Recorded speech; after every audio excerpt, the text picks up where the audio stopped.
you. My question for you is, how are you incorporating these developments into your decision to stay? And separately, what concerns do you have about Vice President Harris's ability to beat Donald Trump if she were at the top of the ticket? Look, I wouldn't have picked Vice President Trump to be vice president because I think she was not qualified to be president. So let's start there. Number one, the fact is that the consideration is that I think I'm the most qualified person to run for president. I beat him once, and I will beat him again in a long time. The idea that senators and congressmen running for office worry about the ticket is not unusual.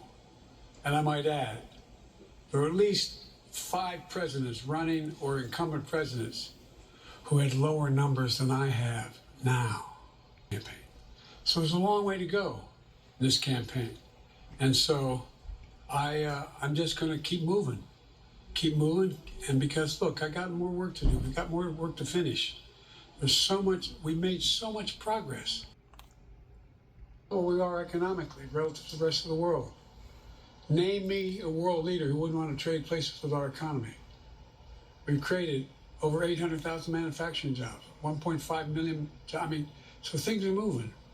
We got more to go. Corporate greed is still at large. Profits have doubled since the pandemic. They're coming down, and so I'm optimistic about where things are going. Danny Kemp, AFP. They're coming down, and so I'm optimistic about where things are going.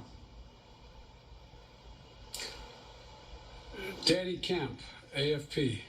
Thank you, Mr. President. I wanted to ask you about your, you mixed up Presidents Zelensky and Putin earlier today. And you now have sort of your key allies, including the British Prime Minister, the President of France, and the German Chancellor having to step in and make excuses for you on that. Officials here are saying off the record that your decline has become noticeable. Hasn't this now, frankly, become damaging for America's standing in the world? Thank you. Did you see any damage to our standing by leading this conference? Have you seen a more successful conference? What do you think? And the Putin piece, I was talking about Putin, and I said, and now, at the very end, I said, here, I mean, Putin, I said, no, I'm sorry, Zelensky. And then I added 5 other names. Look, guys, the idea anybody suggests that we haven't had an incredibly successful conference. How many times did you hear in that conference, I don't know if it sounds too self-serving, but other leaders, heads of state, in thanking me, saying the reason we're together is because of Biden, because Biden did the following. Look, folks, this is, well, anyway, I thought it was the most successful conference I've attended in a long time, and find me a world leader who didn't think it was. Sorry, Nancy Cordes, CBS. Thank you, Mr. President. You mentioned other instances in history where presidents have faced a challenge, but what makes this moment in history so unique is that it is not your enemies who are calling on you to reconsider your decision to stay in the race. It's your friends, supporters, people who think you've done a great job over the past 4 years. Have you spent time thinking about what it would mean for your legacy, which you've worked decades to build, if you stay in the race, despite the concerns that voters say they have, and you lose to someone who you yourself have argued is unfit to return to the Oval Office? Look, I'm not in this for my legacy. I'm in this to complete the job I started. As you recall, understandably, many of you and many economists thought my initial initiatives that I put forward, can't do that, it's going to cause inflation, things are going to skyrocket, the debt's going to go up. What are you hearing now from mainstream economists? 16 economic Nobel laureates said I've done a hell of a job. That under my plan so far and what's going to happen in the future if I'm reelected, that things are going to get much better. Our economy is growing. I was determined when I got elected to stop the trickle-down economic theory. that if the wealthy did very well, everybody else would do well. My dad was a well-read, decent guy. And so what happened is I decided to was able to implement as president what I believed when I was a senator. And that is that the way to build this economy is from the middle out and the bottom up. That way we grow the economy. And the wealthy still do very well. They do fine. And guess what? Find me an economist, a mainstream economist, who said we haven't done well. What have we not done that isn't working right now? And so we got more to do, though. We got to finish the job. And by the way, I come from the corporate state of the world. Delaware has more corporations registered in Delaware than every other state in the nation combined. I'm not anti-corporate, but corporate profits have doubled since the pandemic. Doubled. It's time things get back in order a little bit. It's time, for example, if I'm reelected, we're going to make sure that rents are kept at 5% increase of corporate rents for apartments and the like and homes are limited to 5%. We're going to make a lot of changes that I've been talking about because we're going to continue to grow this economy. And by the way, remember how I got so roundly criticized for being so pro-union, not labor, union. Well, guess what? I've been the most pro-union labor president in history. Not a joke. And guess what? We had the Treasury Department do a study. When unions do better, everybody does better. When unions do better, everybody does better. Everybody does better. And we talk about how, for example, remember when we talked about getting the computer chip industry back in the United States? Used to be 40% of the industry. We invented the chip. 40% of the industry is in the United States. And former presidents decided that the best way to do it is find the cheapest labor in the world, send the product over there and import what the product was. And so what did I do? I was told not to go over to to Asia, including Europe, but Asia.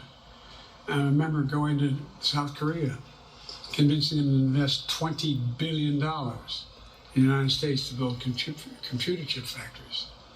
And I asked why when they finally decided to do it. And the answer was because you have the safest economy in the world and you have the best workers in the world. So the whole idea here is we've invested, there's over $50 billion in investment in computer chip manufacturing just coming in the bean. None of you thought that would happen. None of you thought that would happen. But it's happening. It's happening. And it's going to grow economies. All three, and by the way, red states and blue states. Matter of fact, there's as much in red states as blue states. I've made no distinction. So my generic point is that the idea that we can't continue to build and grow the economy, make it fair. Like I said, from my standpoint, when the middle class does well, that's when the whole economy grows. The poor have a shot, the wealthy do well. But the wealthy got to start paying their taxes. As a follow-up, sir, you mentioned that your Vice President Kamala Harris would be ready to serve on day one. Can you elaborate on that? What is it about her attributes and her accomplishments over the last 4 years that make her ready to serve on day one if necessary? First of all, the way she's handled the issue of freedom of women's bodies to have control over their bodies. Secondly, her ability to handle almost any issue on the board. This was a hell of a prosecutor. She was a first-rate person, and in the Senate she was really good. I wouldn't have picked her unless I thought she was qualified to be president. From the very beginning, I made no bones about that. She is qualified to be president. That's why I picked her. Felicia Schwartz, Financial Times. Thank you, Mr. President. Presidency is the most straining job in the world, and it's 24/7. How can you say you'll be up for that next year, in 2 years, in 4 years, given the limits you've acknowledged that you have today? The limits I've acknowledged I have? There's been reporting that you've acknowledged that you need to go to bed earlier and your evening around 8. That's not true. Look, what I said was, instead of my every day starting at 7 and going to bed at midnight, it'd be smarter for me to pace myself a little more. And I said, for example, the 8, 7, 6 stuff, Instead of starting a fundraiser at 9 o'clock, start at 8 o'clock. People get to go home by 10 o'clock. That's what I'm talking about. I'm not talking about, and if you looked at my schedule since I made that stupid mistake in the campaign, in the debate, I mean, my schedule has been full bore. I've done, where's Trump been? Riding around in his golf cart, filling out his scorecard before he hits the ball? I mean, look, he's done virtually nothing. And I don't know how many, don't hold me to it, roughly 20 major events. Some with thousands of people showing up. And so I just think it's better. I always have an inclination, whether I was playing sports or doing politics, just to keep going, not stop. I just gotta just pace myself a little more. Pace myself. In the next debate, I'm not going to be traveling into 15 time zones a week before. Anyway, that's what it was about. That's what it was about.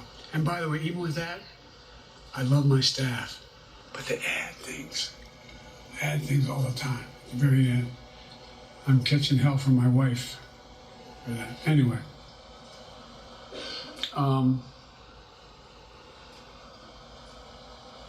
sorry, Zeke Miller, Associated Press.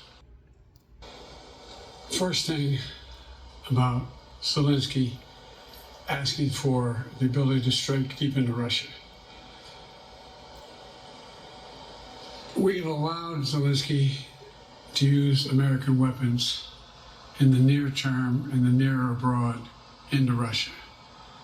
Whether or not he should be attacked. For example, should Zelensky, he's not. If he had the capacity to strike Moscow, strike the Kremlin, would that make sense? It wouldn't.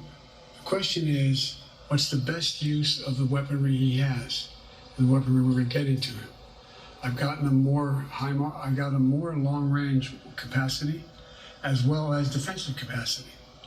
And so our military is working. I'm following the advice of my commander-in-chief, the chief of staff of the military.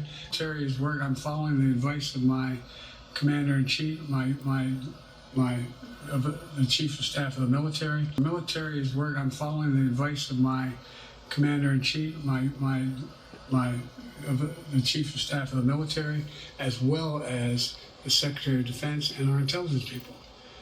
And we're making a day-to-day basis on what they should and shouldn't go, how far they should go in. That's a logical thing to do.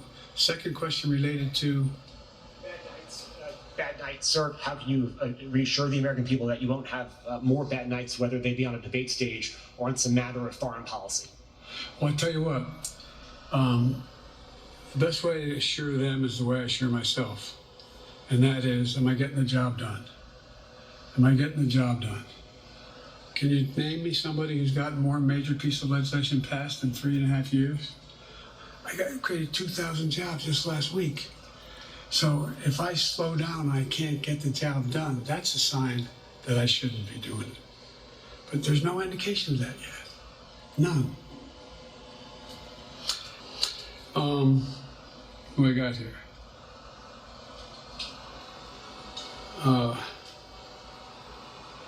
Merrick, Pulaski Radio.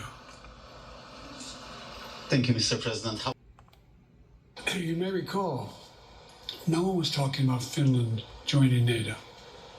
I remember talking to Putin right after we got elected in Geneva, and he was talking about what we should do. We couldn't be in Eastern Europe, etc. And I said, you're looking for the Finlandization of Ukraine, as you can get the NATOization of Finland. And about 4 weeks later, I got a call. No, that's not true. Probably 5 months later, from the president of Finland, could he come and see me? Because in my office, I invited him to the Oval Office. We sat down and talked. He said he wanted to join NATO. Could I help? And I did. It wasn't automatic. And then I got a call from the Swedes. I beg your pardon?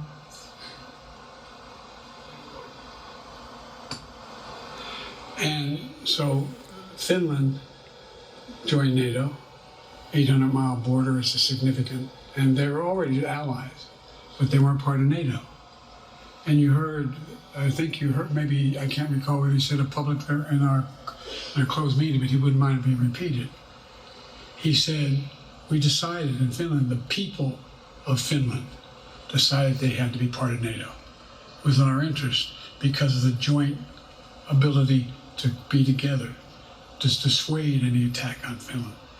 And the same thing with Sweden. It took a lot of selling to some folks, particularly in Turkey and other places, to agree to the expansion. But it expanded. And we're a hell of a lot stronger because of it. We're more secure because of it. And by the way, I was able to get 50 other nations, 50, to support Ukraine. 50. And we're able to bring about a coalition of Europe and Asia, Japan and South Korea. I just we talked about AUKUS, and we talked about the relationship between Australia, New Zealand, Japan, South Korea, the United States. We're making the world safer and stronger because we have to deal with the new arrangement that exists in the world.